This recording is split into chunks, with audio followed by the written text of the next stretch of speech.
And I think paid marketing is critical. And I love working with paid marketers. I have a call right after this with like a meta ad specialist for one of my clients. I think it's when brand marketing and paid marketing comes together that like the real magic happens.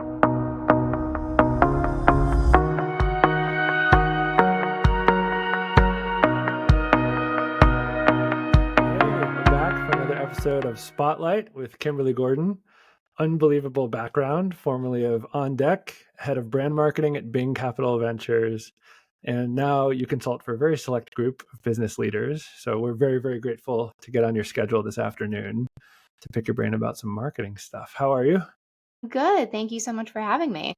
Awesome. Glad to have you here. How did you find your way into marketing? Like, what was the gateway for you? So my dad is a first generation business owner. And I've always really been fascinated with founders and entrepreneurs, as well as what makes people buy things. Like, what is the psychological journey you have to go on to pick anything? Why did I buy this lip gloss? Why do I have AirPods? The why behind things has always been just really interesting to me. And I think it's the combination of like deep respect and admiration for founders and entrepreneurs with that curiosity that led me to marketing. Come from home, like seeing your dad go through it himself. Yeah, absolutely. And I think that I've always really connected with founders above any other type of person in like a corporate setting. Just like the idea of being scrappy and trying things and momentum Crazy just like people. really speaks to me. Yeah. Awesome. I gravitate towards founders too, but more because corporate people don't understand me, but we won't talk about that on this show. That'll be for our next episode. We can get into Yeah, that. yeah. Next one. So super grateful to have you here. I'd love to, if you're willing, present a really crazy buyer journey we put together, Let's do it. and get your reaction from leadership perspective. So let me pull this up. Here comes the share. All Moment right. of So this truth. company does not know we exist. And I don't think they do any of these things. This is all like it came straight out of my hair. It's literally hairbrained. But that, it's a standard like SaaS tool marketing funnel. So you offer a bunch of magnets, capture some information, maybe lead people into a webinar, and then start dripping them offers to try your tool, which I think is a pretty common thing. Guessing, especially maybe at Bing Capital, you saw plans like this a number of times. Would love to get your reaction. If I put this in front of you and said, what do we do? Where do you think you'd go? I think that there's a big gaping hole, right, at the pre-funnel, which to me, for this company called Drip, is a big missed opportunity to do pre-selling and establish who they are and what they do. Most visitors that come to a website aren't ready to buy today. Let's say 5% of people are ready Surprise. to buy today. Yeah, I know. People don't want to talk about that, but it's true. So, how are you explaining the problem you solve, what you do, and who it's for? And it seems, based on what you're showing me, that there's very little happening Nothing. there. Yeah. And what happens there is it's like, okay, well, I'm not ready to talk to anybody. I don't want to download anything. I just want to learn who you are and what you do. And if you aren't taking that, it's really like step zero. It's funny you have like 1, 2, 3, like pre-funnel Yeah. can be called like ground zero, step zero. I think it's a really missed opportunity. And I think the reason that people undervalue it and don't invest in it so much is because they don't see the connection to the funnel and they don't realize that it can be such a force multiplier for everything else that you're seeing that comes after that. When you see a hole there, I think a lot of the fear, at least the founders that I know have when they talk about anything like pre-funnel, is that if you can't directly measure it, it's hard to attach a number to it. And it's a complicated market. There's a lot of people pushing bad information and charging X thousands of dollars for some sort of fluffy document that doesn't tell you where to go. Like, how do you get someone started, from your unique entrepreneur perspective? Like, how do you help them begin in a way that alleviates a little bit of that?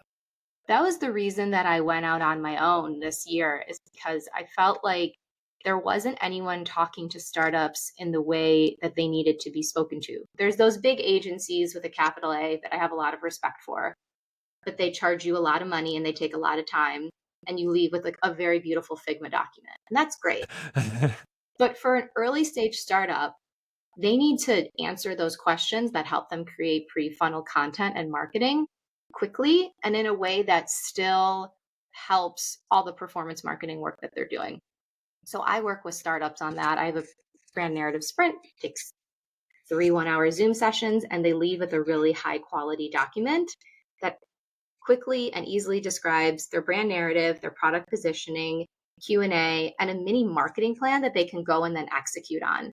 Because again, because I have that empathy for founders and the pressure they're under, they don't Yeah. have all the time in the world to help think through like, okay, what animal would I be? And like, what celebrity voice am I? And like, all those things are Yeah. important and relevant, but they really just need to start answering those questions.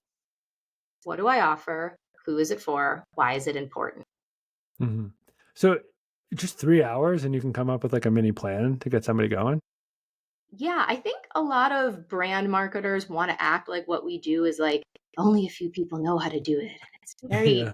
complicated and we're creative and blah, blah, Yeah. blah. And all those things are true. We are creative and we are good at it. But I've spent my career thinking through how do we make it faster and more germane to early stage startups people. And again, back to what I talked in the beginning, I really value momentum and speed. And so I've taken this thing that I feel like can be unwieldy and long and right sized it for the speed and pace and needs of early stage startups. There you go. Well, I'm gonna sign up. But bringing it back to Call Drip. So these guys are going straight into download my stuff or read my report without telling the buyer anything about them and anchoring this back to your why statement. Can you talk us through a little bit like how you start to think about the why from a company's perspective, and like if we could riff a little bit on these guys? Like I imagine they are driving, I mean, they're a lead gen company, so I imagine they're driving some of their own leads this way, but what sort of impact does thinking through that story beforehand empower them to create? Like if they do have a good plan and they understand who they are and they have a little bit of the structure you can give them, where does that put them, and what does that change for them? My sense, again, like we're riffing here, is their Yeah. why is customer inquiries want a response very quickly, hmm and the companies need the technology in order to do that. And that's great. But the goal here is how are you becoming invaluable to your customer? Lead response times is critical. And so I think that there's an opportunity to talk here about like how they do it too. And all the marketing that I saw here, it's just like the person puts in their number and then you call them. But they're not thinking about like the customer. It's like, okay, well, does this integrate with my tech stack? How technical do I have to be to use this? It sounds really great, but like how does it actually work? And so I think a lot of the pre-funnel content could address those fears and anxiety that their customer is going to have about bringing on a new technology. I know that they have like 4 core verticals. And if I was their head of marketing, I would think through who the ICP is for each of their 4 core verticals and think more about like what are their reservations and hesitancy of bringing on this technology and hmm using that really in the brand positioning. Because it's great. Obviously, they can get back to responses really quickly. A lot of companies can do that. But are you the least expensive? Are you the fastest The to integrate? easiest or Are you the fastest, yeah. easiest to use? Do you have the best product? Like, on what area are you competing there? Interesting. So if you answer those questions beforehand, that just increases the flow once you start putting content in front of someone. Is that kind of the expectation? Right, because you're answering those reservations and hesitancy before they go through the hmm funnel, where the other content is going to have to work even harder. I mean, they have the case study, that's great. Hopefully, the case study speaks to it, but being able to talk about what you compete on right up hmm top is, again, just going to supercharge everything that comes after that. mm. We worked on this. This is making me think about, this is like 3 years ago. We worked on this text message marketing company, and they were trying to be like the MailChimp for text messaging. So Right. you could like design these really beautiful like graphic texts. I didn't even know it was a thing before we started working with them. but their flow was like straight from an ad to a landing page. Like there was no pre-sell and there was no like development of that relationship. And I do think a lot of technology companies, especially early stage, go right into that because they need kind of like one all in that's going to make a lot of noise up front. And I think that's where a lot of the work that you do falls by the wayside. People think, well, I could do that, but that's not going to move my bottom line. So, I need stats and I need users for my investors. So I'm going to go run some ads. And at the very least, I get wait lists that I can raise money on. But I think, Absolutely. And I'm not a brand marketer. Like, I mhm, believe in paid marketing, and I think paid mhm, marketing is critical, and I love working with paid marketers. I have a call right after this with like a meta ad specialist for one of my clients. I think it's when brand marketing and paid marketing comes together mhm. that like the real magic happens. I mean, if you think about if you get an ad and you're like, "Oh, this looks cool," and then you go and Google them, What do you see? yeah. Do you see like an interesting blog from the founder about why they started the company? Do you see a link to a podcast where they're talking about why they started? Do you see some really cool product videos and images? Do you see customer reviews? There's so many other components that go into a customer making a buying decision. And often it's not necessarily logical, it's emotional. Maybe you're on a list for coolest new companies and you're like, okay, they seem legit.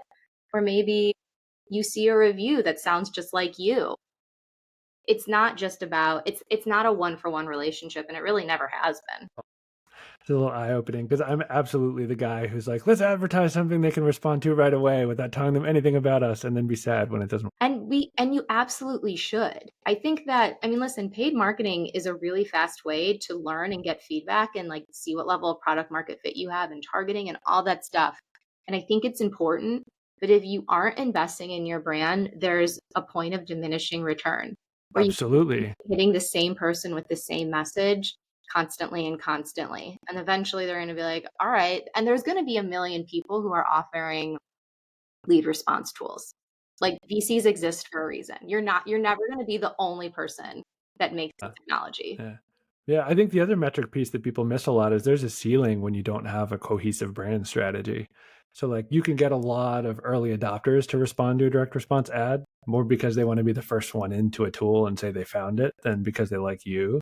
Yeah. But the majority of the market needs a structure that's organized and clean and professional and addresses those needs to respond to anything. And I think a lot of companies learn that lesson the hard way. So thank you for the micro course here. How do people get in touch with you if they want to dig in on like a deeper level? You can hit me up on LinkedIn. I'm Kimberly Solarz Gordon. We can put my email in the show notes too or in the post. Yeah, we'll put your ASG LinkedIn right there. at kimberlysolarzgordon.com. And yeah, if you're an early stage founder or had a platform at a VC or anyone else, I'd love to chat. Awesome. Thank you so much for Thank coming by. This you. was awesome. Thank you so much.